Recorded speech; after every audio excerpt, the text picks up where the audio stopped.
Hello students, welcome to Oxford Modern English online class. Our today's lesson is from grade 6 English book, and our today's lesson is lesson number 1, Nicobobinus. First of all, we will learn about who is the writer of this story. Okay, students, let me tell you that the writer of this story is Terry Jones. Okay, now I tell you about the author. In your book, these are the first 2 chapters from a novel called Nicobobinus by Terry Jones. It is full of humor and adventure, and you should read the whole novel if you get a chance.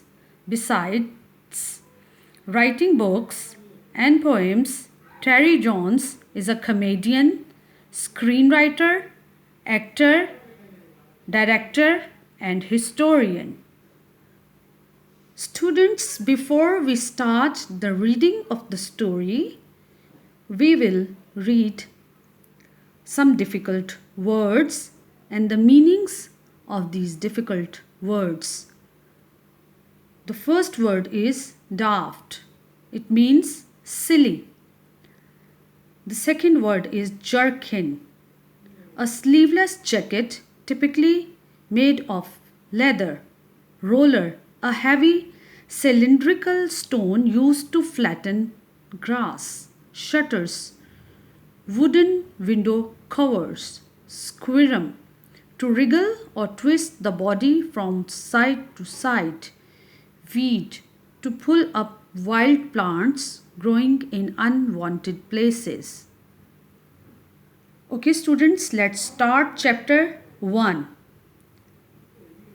This is the story of the most extraordinary child who ever stuck his tongue out the Prime Minister. His name was Nicobobinus. He lived a long time ago in a city called Venice, and he could do anything.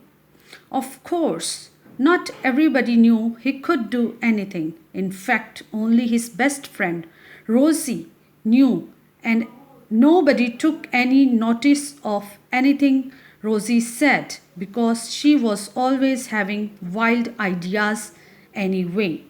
One day, for example, Rosie said to Nicobobinus, "Let's pull up every single weed on your doorstep." "Let's not," said Nicobobinus, which is what Rosie thought he would say. "In that case," replied Rosie, "let's discover the land of dragons."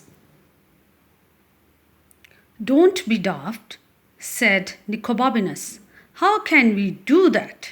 "Because you can do anything," said Rosie. So the next morning, just as it was getting light, Rosie threw little pebbles up at Nicobobinus' shutters.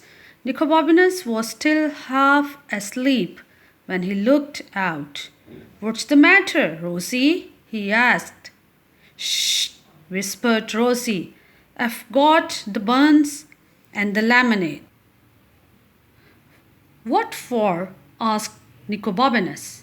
"Supplies for the road," whispered Rosie.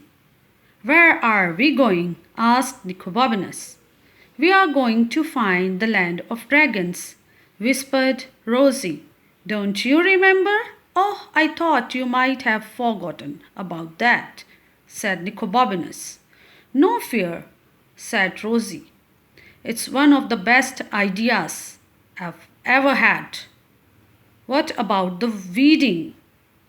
said Nicobobinus. "Come on," said Rosie.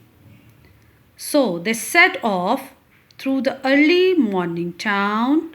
When they got to the end of the narrow street where they lived, they met a night watchman who said, "Where are you two going at this hour?"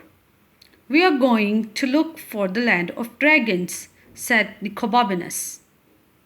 You can't do that at this time of the morning, said the night watchman. But before he could grab them, Rosie and Nicobobinus were sprinting away as fast as they could. And they didn't stop running until they had crossed 3 bridges and tripped over a dog that was laying asleep under a garden wall. Rosie's bottle of lemonade smashed against the wall, and the dog leapt to its feet, barking as if it had thought dogs. Doomsday had arrived. For a moment they were sure it was going to bite them, but then it noticed the 2 buns that had rolled into the gutter, and it wolfed them down, barked, "Thank you," and ran off to tell its friends. "We are not going to get far without supplies," said Rosie gloomily. "I wonder if I could pick a few of those," said Nicobobinus, gazing up at an apple tree on the other side of the garden wall. "Of course you can," said Rosie. "Stand on my shoulders." So Nicobobinus stood on Rosie's shoulders and climbed onto the wall, but the tree was further away than he thought, and as he reached out, he lost his balance and fell with a crash down into the most magnificent garden he had ever been in. Nicobobinus looked back up at the high wall, but there was no way he could climb back. "What am I going to do?" he yelled. "You'll think of something," Rosie yelled back, crossing her fingers very hard. "Oh," said a voice behind Nicobobinus. Nicobobinus didn't stop to look who it was. He ran straight into a tree. "Got you," said the voice, and Nicobobinus felt 5 thick fingers on his neck. "Oh," said Nicobobinus. "I've been waiting for you," said the voice, and the Nicobobinus felt 5 more thick fingers round his wrist. But Nicobobinus, instead of trying to run away, doubled himself up and went backwards as fast as he could.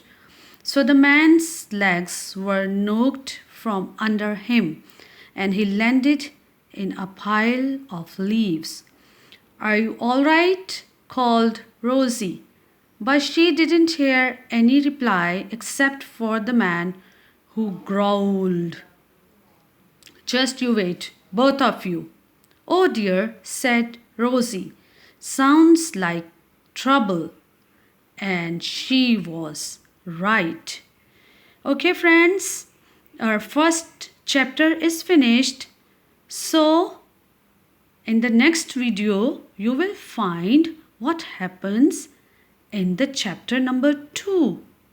Until then, see you, and if yet you have not subscribed to this channel, subscribe it so you can get more videos. Till then, see you.